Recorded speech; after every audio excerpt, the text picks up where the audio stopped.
Welcome back, everyone. It is Thursday, May 1st. We're finally in May, and our three favorite MLB picks are on the way. As always, it's Austin, joined by Logan. We're both rocking national champs gear, man. We are ready to go.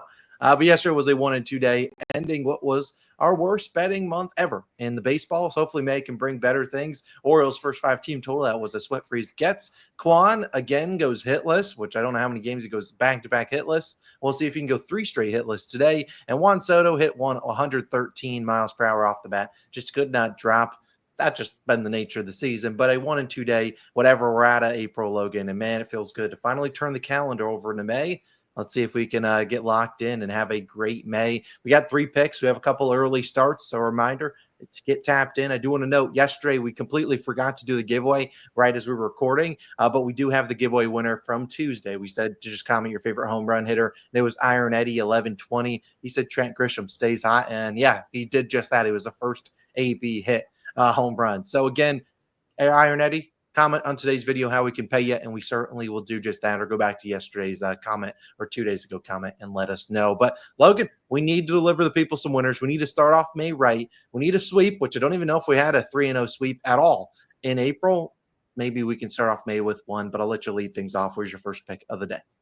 Yeah, of course, for the first pick of the day, we're going to over-reliable, Trea Turner, and I'm taking his over 1.5 total bases, plus 115 odds on Bet365. Now, again, yesterday we did not have success with Juan Soto taking his bases. He went over at the plate, drew a walk in his final at-bat. It was just tough. That's okay, though, because I still like the read. He still hit a lot of hard hit balls. They just didn't drop for hits. Trea Turner, on the other hand, is a guy that he's been a moneymaker for the channel. The last time I took Trea for bases, he cashed it in 2 hits. Again, when we're taking bases, we're looking for guys that are actually able to get multiple hits in addition to just the extra base hits. Trea Turner is that. He's coming off a hitless game last night where his team scored 7. Surely when you open the box score, you're expecting to see Trea with a hit in there. No, he didn't have a hit. Trea has not had back-to-back games at home where he went hitless. The prior game to last night, he was 4 for 4. So again, it just should tell you kind of last night was an anomaly. When I back Trea, there has to be a certain set of criteria. He's not on a crazy streak where he's cashing his bases every day. I have to really, really like the matchup, and I do like that. First of all, he's facing the Nats, which that makes me like the matchup, because against the Nats in his career, I always look to back Trea. He's hitting 328 against the Nationals as a team in his career. He used to play for them, obviously. Today he faces Brad Lord. And against right-handed batters, Brad Lord is allowing a 389 batting average, which is just insane. I mean, that's the definition of a crazy reverse split guy. At home, Trea's only hitting 235 to righties, which is why I have to really look for a pitcher that struggles versus right-handed batters to really feel comfortable backing Trea. This matchup, though, is too good for me to pass up. The last time I took Trea was a great matchup in Cal Quantrill, and Trea had several hits in that game.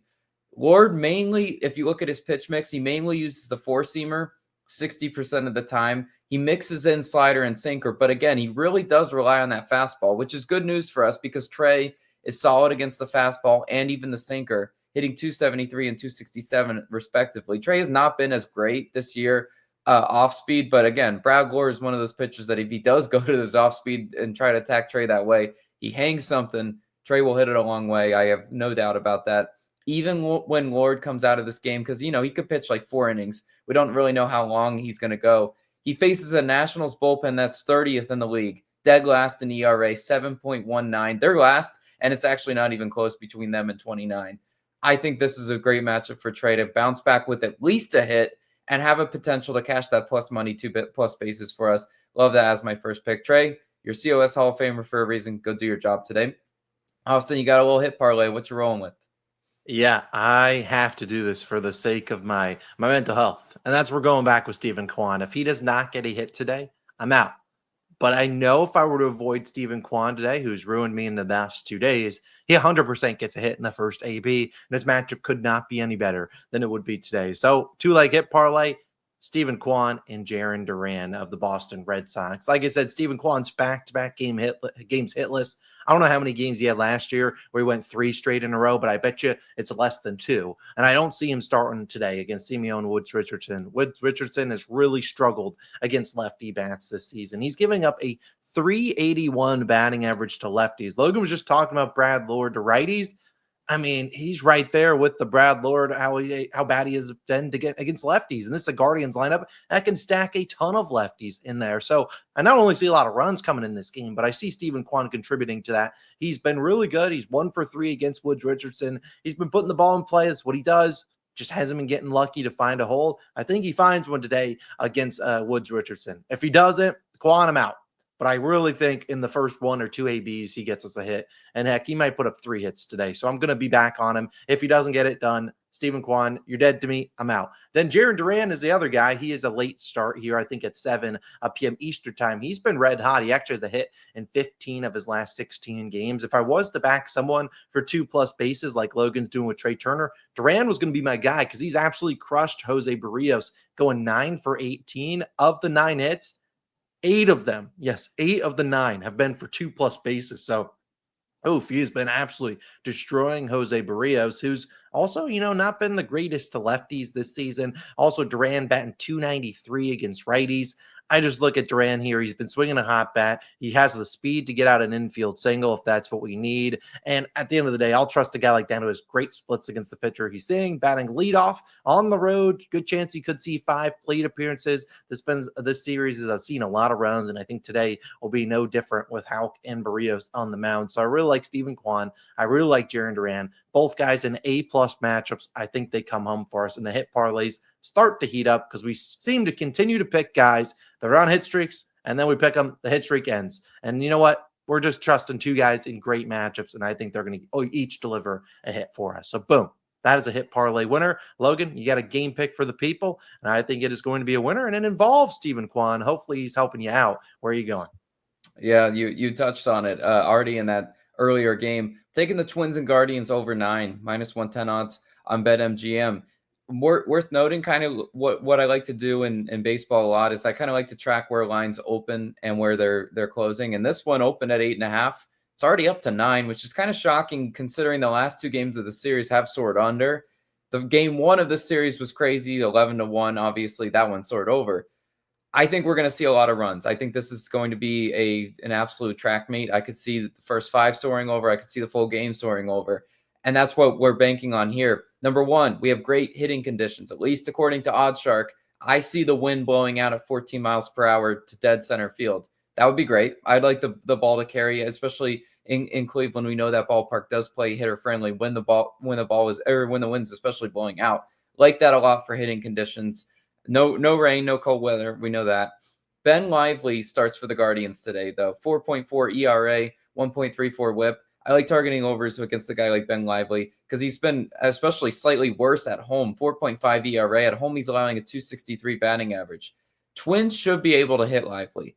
I really struggle to back anything Twins related when they face a guy that's just really elite at striking out batters. That's not who Ben Lively is. In fact, he has a lot of bad metrics on Baseball Savant. 21st percentile on hard hit percentage, 15th percentile on ground ball percentage. Ben Lively is supposed to be a pitch to contact pitcher. When you don't have those 2 categories in order, you're liable to get absolutely hit around. And I think that's what the Twins do today. He's coming off a 5 innings pitched 4 earned run start, which again, I could see the Twins tagging him for 4+ earned runs in this start as well. I don't see things getting better. We know there's a lot of power bats in this Twins lineup that can hit for extra base hits. And with that hard hit percentage, I think Ben Lively's in some trouble today. And then Austin's already touched on it with Stephen Kwan's matchup, but the Guardians as a whole are going to need some runs off of Simeon Woods Richardson, who starts for the Twins. 4.07 ERA, 1.44 WHIP.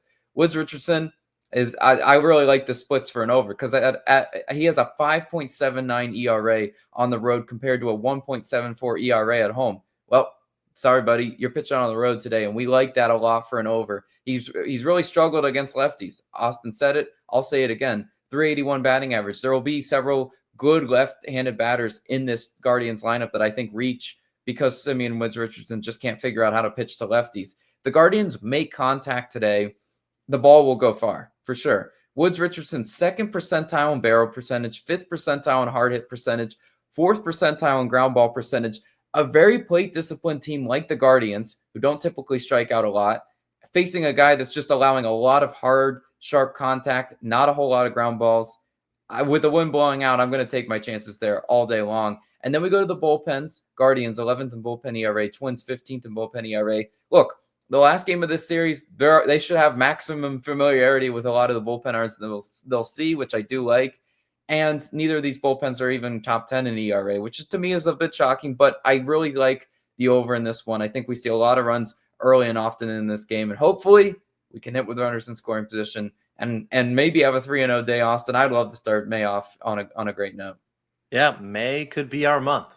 Certainly can't be worse than we did last month. So let's have a good day. Let's go 3-0. And we'll be back tomorrow with some more picks with a bunch more games. Those are the picks. A lot of early games today. Let's hopefully make a ton of money today. And we'll be back in the next one. As always, it's Austin Logan. We're signing out. See you tomorrow. Peace.